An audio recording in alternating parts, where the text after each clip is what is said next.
Black boy vanished in 1991 to 6 years later. What they found still terrifies investigators. This happened in Okmulgee, Oklahoma, a small quiet town surrounded by dense woods and deep red clay roads that look like they haven't changed since the 1970s. It's the kind of place where everyone knows each other's business by Monday morning, and secrets rarely stay buried for long. But in the summer of 1991, something happened that no one could explain, and no one forgot. It started with a boy named Terrence Holloway. He was 10 years old, lived in a weathered white house on the edge of Harmon Street, a road so narrow you had to pull over to let trucks pass. His mother, Denise, worked double shifts at the regional hospital, and his father, Malcolm, used to run a mechanic shop until the roof collapsed in a windstorm 2 years earlier. Since then, Malcolm mostly stayed home, said his back hurt too much to work, though folks in town whispered about other things: drinking, gambling, temper issues. Terrence was a quiet kid. Didn't play football like most of the boys his age. Instead, he'd ride his bike through the overgrown trail behind the high school, feed the stray cats near the church steps, and collect broken radios from the town dump to fix up in the garage. A few teachers at school said he was too bright for this town. His third-grade science fair project, a homemade wind turbine made from bike parts and tin foil, was still remembered by faculty years later. The day he disappeared was June 18, 1991, a Tuesday. The heat index was brutal that week. Over 100 degrees with humidity that turned your clothes into a second skin. Terrence had gone out around 2 p.m. on his bike, told his mom he was heading to Mr. Tucker's house to drop off a wrench. Mr. Tucker was an elderly man who lived 2 streets over. Terrence sometimes helped him with small chores, fixing squeaky gates, checking fuses. Denise said it would be just half an hour. She made chicken and rice for dinner and set the table for 3. Like always, but Terrence never came home. The first hours were quiet worry. Then came the phone calls. Then came the sheriff by nightfall. Neighbors were combing the woods with flashlights and calling his name into the brush. His father paced the yard, chain-smoking, snapping at anyone who asked questions. Denise refused to sit down. She walked the block in bare feet, stopping cars, knocking on windows. The police found his bike the next morning, not in the woods, not near Mr. Tucker's, but halfway down an unused logging road just outside town, propped against a rusted-out fence like someone had gently placed it there. The kickstand was down, no dirt on the tires, and under the seat, folded neatly, was the blue and white bandana Terrence always wore. That was the only thing they ever found for 6 years. Families moved away. The case faded into local legend. Kids told stories about a ghost bike in the woods, and teenagers dared each other to find it. The trail was eventually blocked off with a rusted gate and a no trespassing sign. But no matter how far time moved forward, Denise Holloway never stopped searching. She kept Terrence's room exactly the same. She replaced the batteries in his alarm clock.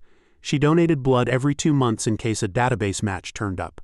She stopped celebrating her birthday, and then, in the summer of 1997, something changed. It started with a storm, a real one, flash flooding, lightning strikes, trees down across power lines.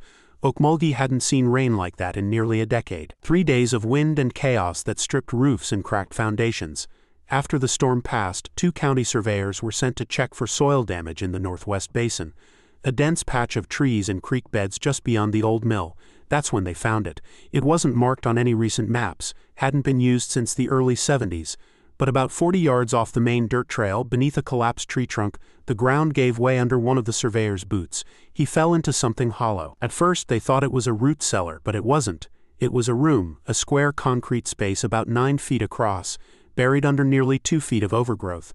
No door, no stairs, just a rusted ladder descending into darkness. The air smelled like metal and mold. Inside were 2 things. One was a rusted cot with a thin mattress, still damp from the flood. The other was a small box, wooden, hand-carved, with the initials TH burned into the lid. What was inside that box would unravel everything and terrify the people who found it. The box was taken straight to the county sheriff's office, though not without argument. One of the surveyors, a man named Keith Waller, insisted they should leave it where it was. "This ain't our business," he told the deputy on scene. That place felt wrong. His partner Carlene didn't argue. She'd already vomited twice by the time they reached the road. But the sheriff, Dean Whitlow, wasn't one to play games with evidence. He opened the box personally. Inside there was a stack of folded paper, yellowed, warped slightly from water damage, and a single Polaroid. The image showed a room, a small room, concrete walls, same layout as the place they'd just found, but in this photo there was a boy sitting on the cot. His knees pulled to his chest, head down. He was wearing a blue and white bandana. It looked like it had been taken with a flash, harsh shadows, eyes squinting, you couldn't see his face clearly, but to Denise Holloway, it didn't matter. She knew it was Terrence. The papers were letters. Or something like letters. Some started with Dear Mama. Some didn't. A few pages were just drawings, stick figures, rough outlines of the sun with jagged lines, what looked like a house with no doors. Others were darker. One page had nothing but the word stop written 43 times in pencil. Another was torn mid-sentence, he watches when I sleep. Denise wasn't allowed to keep them, but they let her read through every page. She stayed at the station for 8 hours, crying silently, refusing food, ignoring everyone who tried to guide her out. She didn't say a word until the very end. Then she looked up and asked the sheriff, "Where's the rest of him?" That night, the old shelter was dug out completely. Investigators cordoned off the entire basin. Forensics was called in from Tulsa. Within 48 hours, the site became a full crime scene, floodlights, dogs, even a temporary mobile lab. The town hadn't seen that kind of movement since the mill caught fire in '82. But the deeper they dug, the stranger it got. The shelter was real, military-style poured concrete, likely built as a fallout station during the Cold War. That area of the forest used to belong to a private family estate, long since abandoned and seized by the state.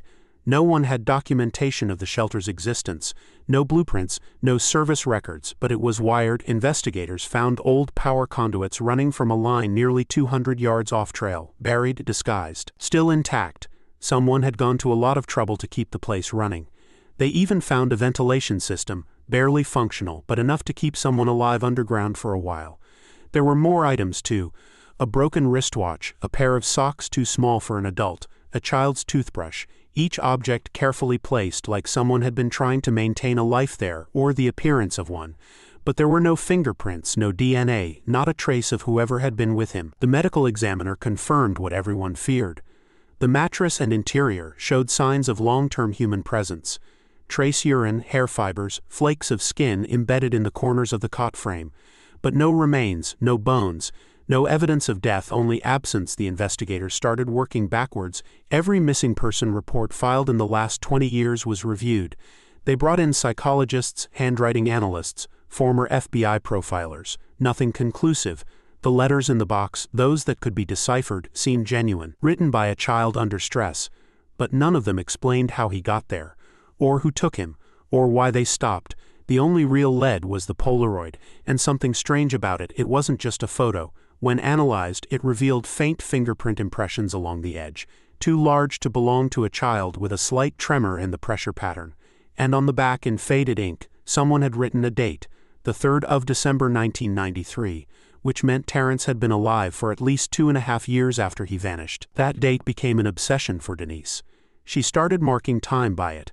Before the photo, after the photo, she asked investigators to track down every camera store within 300 miles that sold Polaroid film that winter. Nothing turned up. Some of the stores didn't even exist anymore. But the strangest development came weeks later, when they reviewed the soil samples. The bottom layer of earth beneath the shelter was chemically treated, some sort of preservative compound used in morgues and high-level containment facilities. The forensics team said it was out of place, especially for a shelter that was supposedly built in the 60s. More disturbing, the chemical traces weren't old, they were fresh, as if someone had returned recently. The sheriff ordered motion-sensitive cameras around the site, silent surveillance, hidden equipment. They didn't tell the press, didn't alert the town. It was classified as a cold case containment watch. And for months nothing happened, until November 19, 1997, a camera caught movement. Someone walked through the trees just after 2:11 a.m., too fast for a hiker, too steady for a deer. The figure paused in front of the shelter, crouched, and placed something on the ground. By the time officers arrived, they were gone, but the object was still there, a child's shoe, and inside it, a tooth. The shoe was a size 3, worn, scuffed, the kind that lights up when you walk, or used to.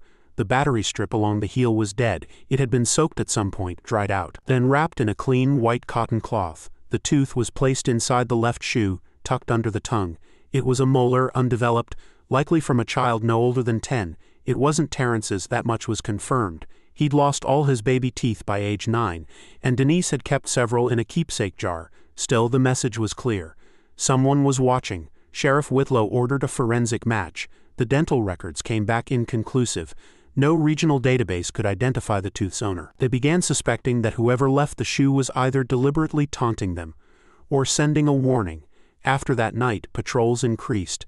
The shelter was placed under 24/7 watch, but the figure never came back. Then something else happened. 3 weeks later, a school janitor cleaning out a storage shed behind Dunbar Middle School, the same school Terrence once attended, found a spiral notebook under a loose floorboard. It was wrapped in plastic, sealed with masking tape, labeled in black marker for her. Inside were 8 pages of jagged handwriting, written in pencil that had faded to a ghost gray smudge in some parts. But what stood out, what made the janitor call the sheriff, was the last page. It was signed, T.H., again Terrence's initials. But more than that, the style of the writing matched the letters from the box. Pressure patterns, word spacing, formation quirks. Everything. The content was different this time. It didn't sound like a scared boy. It sounded older, sharper. One passage read, "I thought it was a man at first, but it's not. It walks like one, it talks like one, but it's not right. It makes the lights flicker, it hums. The closer it gets, the colder I feel. I tried to follow it once, but the room changed. The room changed." Another page was a sketch, just lines, repetitive. Dozens of vertical lines that got darker toward the bottom of the page. Underneath, one word was scribbled again and again below. The notebook was immediately sent to the same forensic team from Tulsa. No fingerprints, no DNA, no clear evidence of how long it had been hidden under that floorboard. But what puzzled investigators the most and made them quietly panic was this.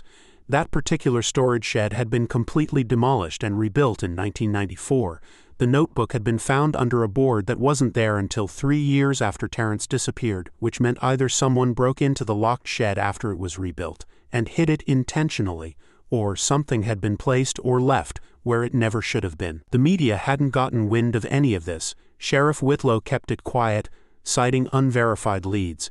But by the start of 1998, his team was reaching out to psychologists, cryptographers, and even fringe theorists, all off record. One of them, a former behavioral profiler from Dallas, reviewed the sketches and suggested something no one wanted to hear. It's not just trauma. Whoever wrote this wasn't just trapped. They were trying to map something. That word stuck with everyone. Map, because the longer they stared at the drawings, the lines, the below, the house with no doors, the more it started to feel like Terrence hadn't just been hidden. He'd been moved repeatedly in a space that didn't follow normal rules. By spring of 1998, 6 years after the disappearance, Denise was no longer speaking publicly. She refused all interviews. Her phone was disconnected. A neighbor told deputies she'd started leaving offerings on her porch, small cups of water, salt lines, even an old tape recorder playing gospel music all night. One deputy asked why. She told him, so he can find his way back. And then came the photo. It arrived in a plain envelope. No return address. Postmarked from Gans, Oklahoma, a town 3 hours southeast, population under 300. No fingerprints on the envelope, no other markings. Inside was a photo, grainy and scratched, clearly taken from an old surveillance camera. It showed a corridor, tiled floor, fluorescent lights above, and in the far left corner of the frame, partially in shadow, was a boy too tall to be 10, too thin, his face obscured by motion blur. But the posture, the way he stood, arms curled at the sides, head slightly down, it mirrored the Polaroid from the box. He was barefoot, wearing a shirt 2 sizes too small, and around his neck hung something familiar, a blue and white bandana. Denise fainted the moment she saw it. The photo was traced. Eventually, a location was confirmed. It had been taken inside the lower levels of an abandoned psychiatric hospital in Wilburton, shut down in 1981. Fenced off, condemned, officially sealed by the state since 1989. But no cameras had ever been installed inside. The building had no electricity. The next day, a search party was organized. 20 officers, thermal gear, dogs, the works. They entered through the east wing. Within 20 minutes, 4 officers requested to leave. Not because of danger, but because of what they described as overwhelming nausea and feeling watched. The deeper the team moved into the sub-basement, the more unstable their radiocomms became. Static, whining tones, cross-channel interference. And in the southwest corridor, under what used to be the electrotherapy wing, they found something behind a false wall. Not a boy, not a body, but a single handheld cassette recorder. And on the tape, someone breathing, then whispering, then, very softly, "Below, below, below." The tape was sent to a lab in Norman, Oklahoma, one that specialized in audio enhancement for cold cases. 2 days later, they called back with a request. They needed Denise to come in personally. She sat in a small soundproof room with 3 technicians and a federal liaison flown in from Dallas. The lead analyst didn't waste time. He played the recording, now cleaned and isolated. The whisper repeated, below, below, below. But then came something else, something layered underneath the breathing, a voice barely audible, slowed down by degradation and tape wear, but unmistakably young. It said, "He's not gone. He waits when it rains." Denise didn't cry this time. She just stared straight ahead. Then she whispered, "He hated thunder." By that point, the FBI had quietly stepped in. Not through official press conferences, but through unmarked sedans and sealed files. Sheriff Whitlow's team was folded into a joint investigation. Half his deputies were reassigned, evidence was transferred. The shelter site was bulldozed without warning. The town wasn't told anything. Denise was told even less, 1 week after the tape was analyzed. Her phone line was cut. She'd had it reinstalled weeks earlier under a new number, not publicly listed. 2 nights later, she reported seeing someone parked outside her home at 3:12 a.m., engine running, headlights off. By the time the police arrived, the vehicle was gone. That same week, someone broke into the old Dunbar Middle School storage shed. Nothing was taken. But the floorboard where the notebook had been found had been ripped out and removed entirely. Even the dust around it had been vacuumed. At first, people assumed it was kids. A prank. A local dare. Then the janitor went missing. His name was Harold Finch. 62, veteran, clean record. He clocked out at 7:01 p.m. on a Thursday and was never seen again. His truck was found abandoned on a logging road 15 miles away. Windows up, keys still in the ignition, driver's seat pushed all the way back like someone taller had been using it. Inside the glove box, police found an envelope. Inside the envelope, a piece of paper with 3 words, typed in all caps. "Stop digging now." After that, the Holloway case was sealed under federal authority. Ongoing investigation. No more updates, no press releases. Denise was given a contact number, but no one ever answered when she called. And yet, things still kept surfacing. In early June 1998, a young couple hiking along the McAllister Ridge Trail, nearly 40 miles from Okmulgee, came across an object wedged into a crevice between 2 boulders. At first, they thought it was trash. But when they pulled it out, it was a notebook. Just like the one found at the school, except this one was newer. Inside were 10 pages, all in the same handwriting as before, except now the writing had changed again. Neater, calmer, and dated. The last page read, June 2nd, 1998, "She's closer now. I saw her. I think she saw me too, but she didn't say anything, just stood there watching, waiting. I don't think I'm dead, but I don't think I'm real anymore either." The most disturbing detail, that entry was dated 4 days after the notebook was found. But the notebook had water damage so severe that local meteorologists were called to cross-reference rainfall patterns. According to their data, that ridge hadn't seen a drop of rain in over 3 weeks. Someone, or something, had placed it there recently, but it had somehow been wet long before it arrived, and that's when Denise started hearing the voice. At first she thought it was dreams. Then it came during the day, soft, barely there, but always saying the same thing, "Mama, it's not finished yet." She kept it to herself until she visited her sister in Tulsa. While sleeping on the couch, her sister woke up in the middle of the night and walked into the living room. She swore she saw Denise sitting upright, eyes open, whispering the word below over and over.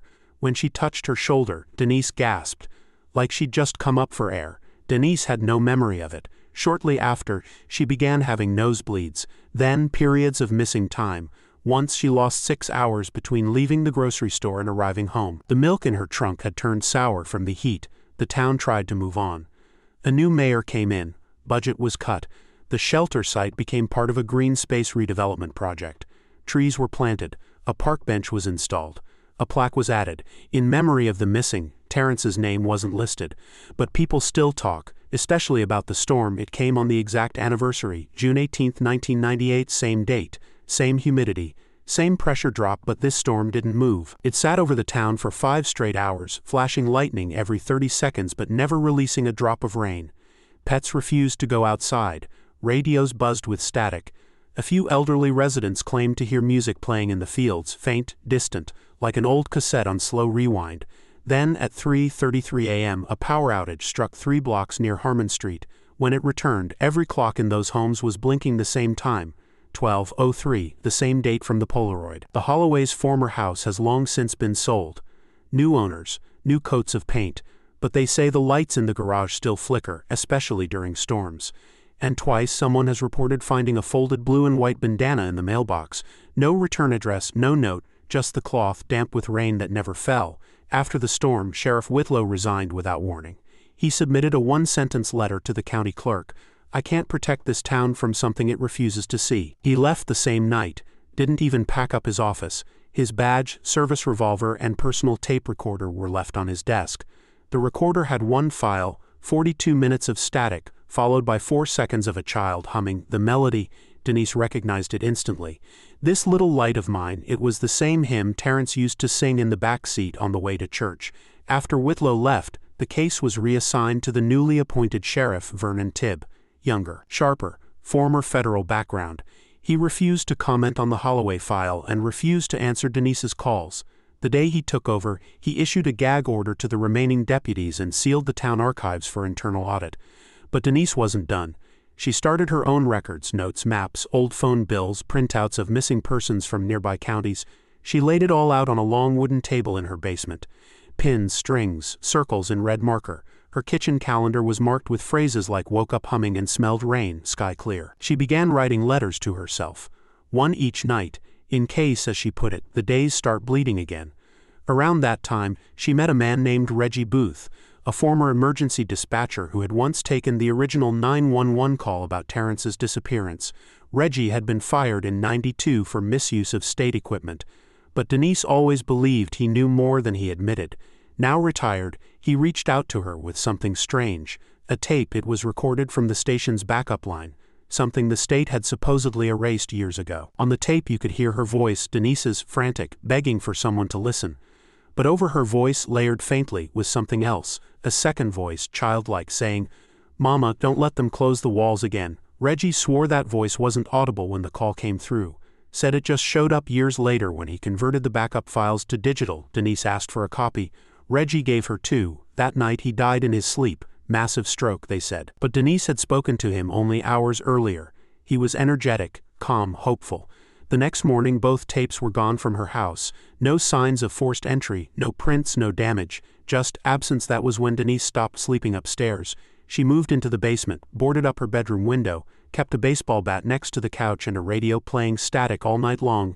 "He's close," she told a friend from church. "He's trying, but something's holding him under." It was around this time that others in town began seeing things. A jogger on the Western Trail swore she saw a boy standing at the edge of the woods, arms at his sides, staring at her. He was gone when she looked back. A postal worker claimed her delivery truck radio started picking up children's voices, but only near Harmon Street. A dog walker found a child's drawing nailed to a fence post near the abandoned mill. It was of a small house with no doors and dozens of eyes in the sky. The drawing was signed TH, but none of it could be confirmed. No physical evidence, no photos, and no one wanted to speak openly about it. People said the name Terence Holloway started doing something strange to radios. A sudden burst of high-pitched tone followed by complete silence, no static, just void, and then someone knocked on Denise's door. She opened it expecting a neighbor. Instead, it was a woman in a gray raincoat, middle-aged, hair pinned back. She didn't introduce herself, didn't smile. She just held out a folder and said, "They never sealed the records right."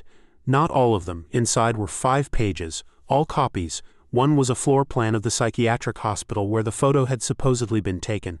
But this one showed something not previously mentioned, a sublevel beneath the known basement. Labeled S2, experimental, access marked obsolete, sealed 1980. The second page was a maintenance log, showing that an electrician named Warren Blaylock had signed in to that sublevel on December 3, 1993, the same date as the Polaroid. The third page was a blurred black and white photo of a narrow hallway, with some kind of writing on the walls.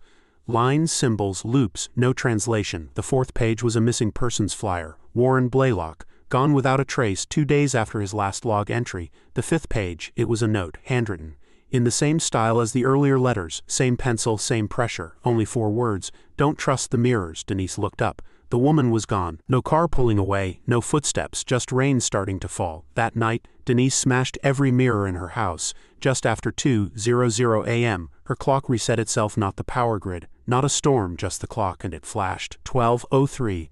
By the fall of 1998, Denise had become a name whispered more than spoken. People said she'd lost it, that the grief had gotten into her blood, that she saw things that weren't there. Some claimed she talked to herself at the gas station. Others said she never blinked anymore. But no one said it to her face, because in Okmulgee, you don't mess with mothers who bury ghosts, not when those ghosts refuse to stay buried. That October, a local college student named Maya Dunley came forward with something strange.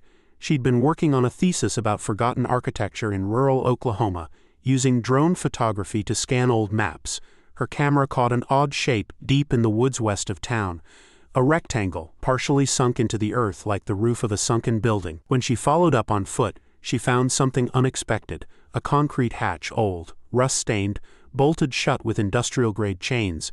No signs, no warnings, just a symbol painted on the surface, a spiral with 3 lines running through it. She showed the photos to her advisor. He told her to drop it. She showed them to the sheriff's office. They confiscated her drone, so she found Denise. They met in a diner outside Okmulgee where Denise studied the photos for nearly an hour without speaking. When she finally looked up, she said, "He's trying to come back up." The next morning they went out together. Maya brought cutting tools. Denise brought a tape recorder and a Bible. They reached the hatch by noon. The air was thick with something metallic. Not quite blood, not quite rust. Denise pressed her hand against the cold surface and whispered something.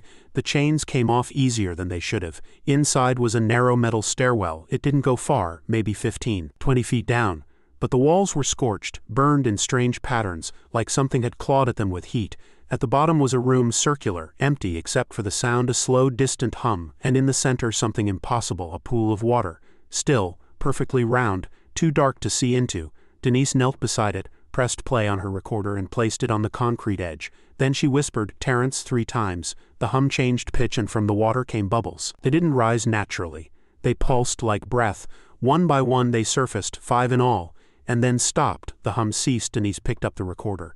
The tape was still rolling. When she played it back later, there were no hums, no bubbles, just breathing, and then, faintly, "Mama, look up," she did.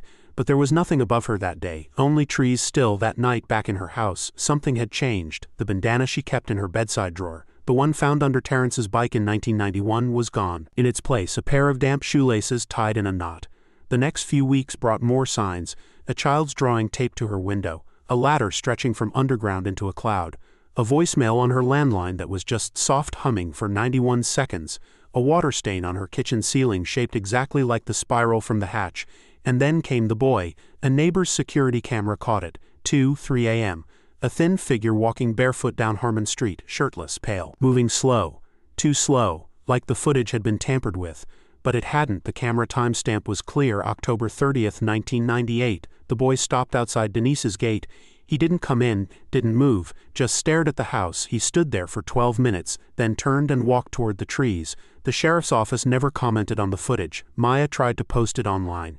It was removed within minutes. Her email account was locked. Her student login was revoked 3 days later. She vanished. Her car was found parked behind the county library. Keys inside, laptop gone, no signs of struggle. The local paper ran a 3-line story. Student reported missing.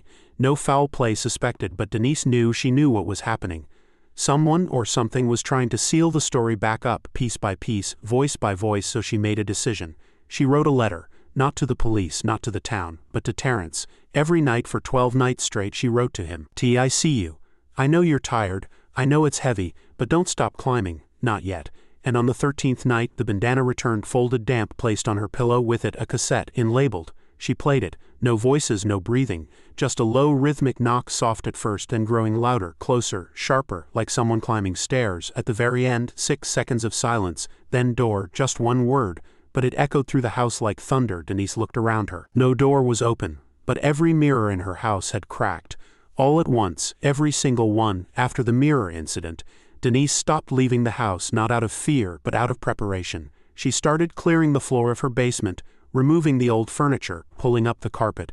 She painted symbols in salt along the baseboards and taped old family photos to each corner of the room. Terrence's 4th-grade school portrait, the one where he'd worn that crooked tie he hated, was pinned to the center beam. She left a chair in the middle of the floor and nothing else. That's where she began recording.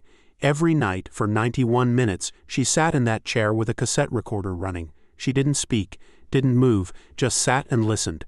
And every 3rd night, something replied, knocks, whispers. Once the sound of a match being struck. Once a deep inhale, as if someone had just entered the room, even though no one had. She didn't send these tapes to anyone. Not yet.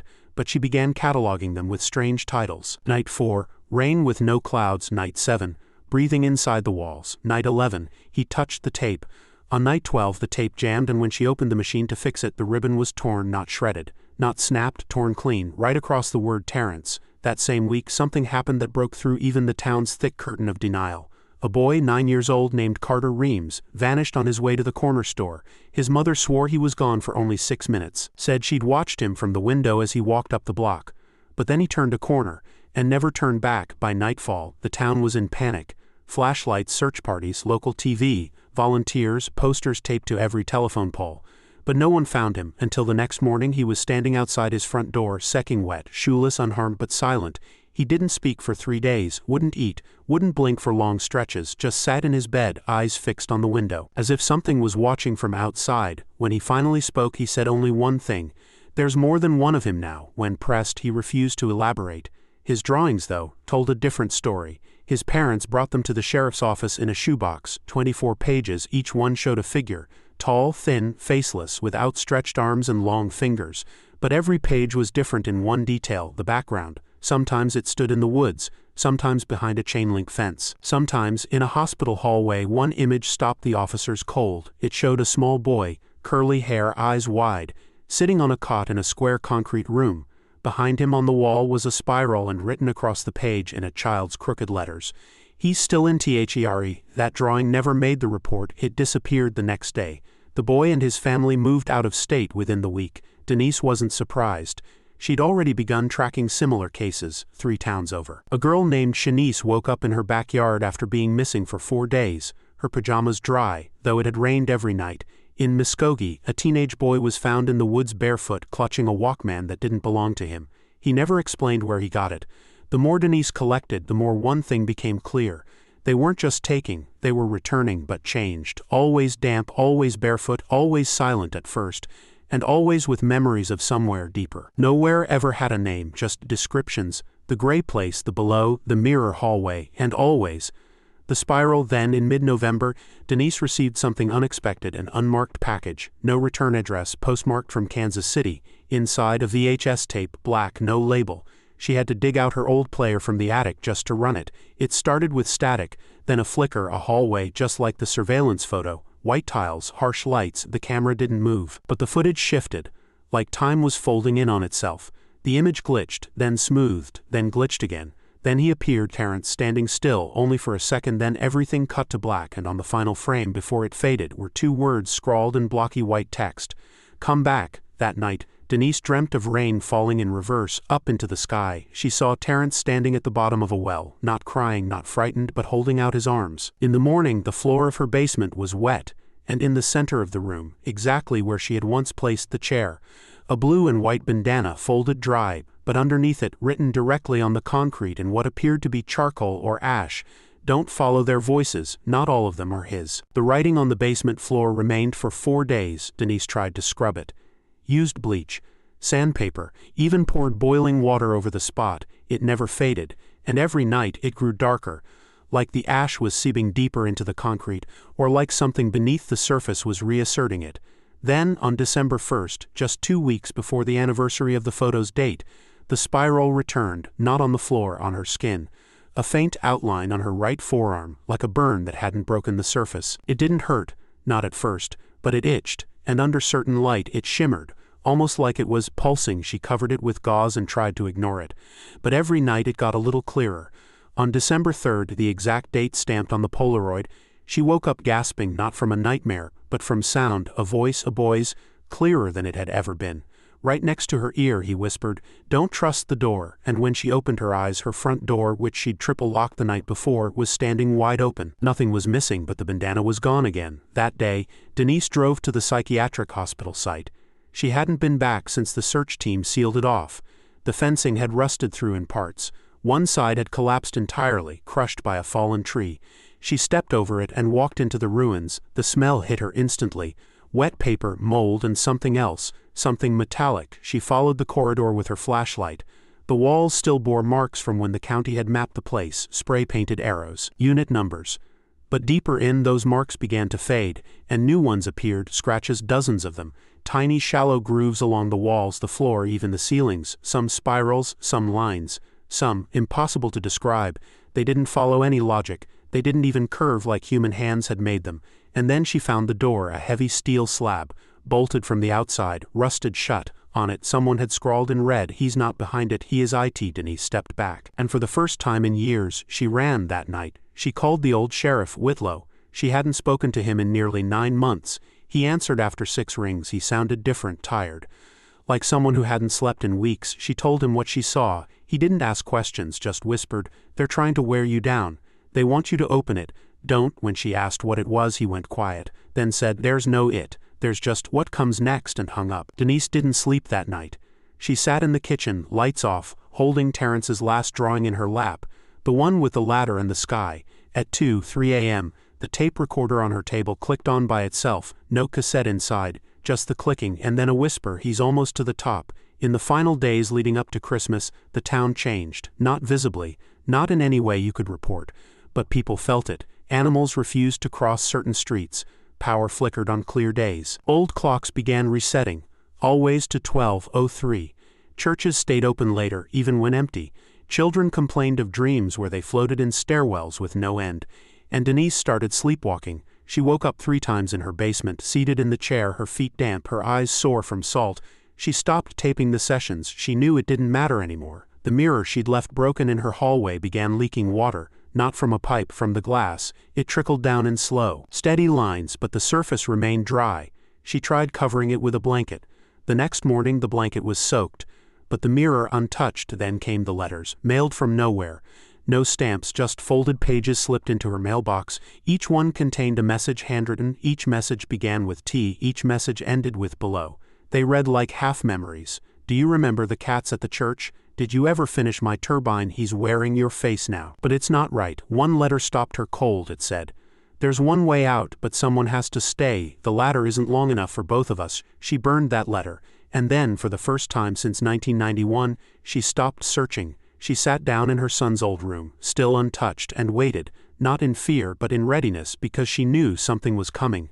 Not an answer, not closure, but arrival. December 24, 1998, the night before Christmas. Denise didn't put up lights that year. She didn't bake, didn't wrap gifts. She just sat by the front window with a mug of cold tea and waited.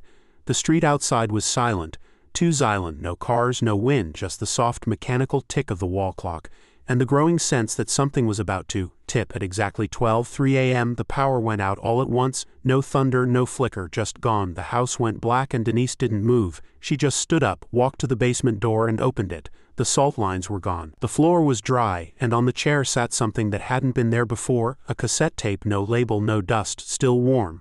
She picked it up and held it to her chest for a long time before walking upstairs. She didn't listen to it. Not yet. Instead, she turned on the flashlight, wrote down the time, the temperature, and one line in her notebook. "He's not lost, he's divided." Then she lay down in Terrence's bed and fell asleep for the first time in 3 days. When she woke up, it was morning. The lights were still off, the neighborhood still silent. But in the middle of her kitchen table was a Polaroid photo. She hadn't taken it. In it, she was asleep in Terrence's bed, but the photo was taken from above her. The angle was impossible. No ladders, no shelves, no ceiling beams. And in the bottom right corner of the photo, scribbled in pencil, "Thank you, Mama. I saw the sky again." That same day, 4 hours north in a rural clinic outside Wichita, a nurse filed a strange report. A young man had wandered into the emergency room. Barefoot, shivering, no ID, no history. He looked about 17, quiet, calm, refused to speak, refused food. But when they drew blood, the nurse froze. She recognized the name on the emergency alert tied to his DNA. Terrence Holloway. The hospital contacted the FBI. The response was immediate, too immediate. Before the nurse could even finish the form, 2 black sedans pulled into the lot. 2 agents came in, requested access, and removed the boy without signing discharge papers. The nurse never saw him again, but she remembered one thing. His hands, they were damp, his fingernails had ash under them. And when she asked if he was all right, he said only one thing, the only thing he said at all. She stayed. Back in Okmulgee, Denise never left the house again. Neighbors said they saw her at the window, day after day, just watching. Sometimes she wrote letters. Sometimes she played the old cassette player, though no one ever heard sound coming from it. In January, the mail carrier found her front door ajar. Inside, the house was clean. Nothing out of place, no signs of struggle, but Denise was gone. All that remained was a note, not addressed to anyone. Not signed, just 4 words. "The ladder was mine." A year passed. Then too, by the time 2001 arrived, no one in town mentioned the Holloways anymore. The house was bought by an older couple from Arkansas. They painted the walls, refinished the floors, removed the mirrors entirely, but they complained about the basement, the humidity, the dark water stains that kept reappearing in the exact same circular shape, no matter how many times they cleaned. They eventually sealed it off, poured concrete over the stairs, left a chair behind because it was too heavy to carry out, and on the armrest, they said, was a child's drawing, a house with no doors, a boy climbing a ladder into the sky, and underneath, written in handwriting too neat for a child, "Don't come looking, it never ends, it only trades." Terrence Holloway was never officially found. The FBI case was sealed indefinitely. The house on Harmon Street has been sold 3 times since, and each new owner complains about the same thing.